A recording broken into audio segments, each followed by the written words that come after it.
ना बेवस्ता मोहनपुर में पान भयो जौनपुर में नसता मोहन मन ताजा राजा कहत जाई रसता आवो जाता रहो दुल्हन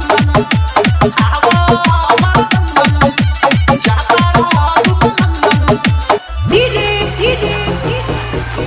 अरविंद कठिन चोली बाजार में बोली ना बोली लहंगा नगर बा पीछे में गलिया गली में मलिया सा पास बनो रोटी खींचे में अरे चोली बाजार में बोली ना बोली लहंगा नगर बा पीछे में गलिया गली में मलिया सा पास बनो रोटी खींचे में झूलापुर रसगुल्ला भयो सायापुर से पापड़ी महापुर में मिश्री मिली सोट भयो काबड़ी लालीपुर में घूमे सब छौरी खाली लाबड़ी चाय पे मेरी खाना होई जवानी के मुर्गा बड़ी जाता रहो दुल्हन आवो मरदन जाता रहो दुल्हन डीजे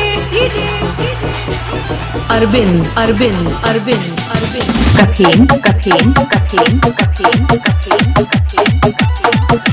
सारी नगर में अगाड़ी ना चाहिए कमर नगर ना तो छूट जाई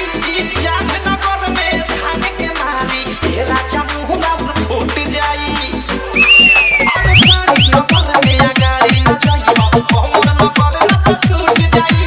जाग नगर में धान के मारी हे राजा मुहरा फूट जाई लेट नगर में लेट नगर यो लोगो लागे पीट बा आगा पुर से पाछा ये बच्चों में ये पीट बा राइट मारू नवर से तो याद करती चीज बा चुमा लेके देखो ये मिठाई से नीट बा आवो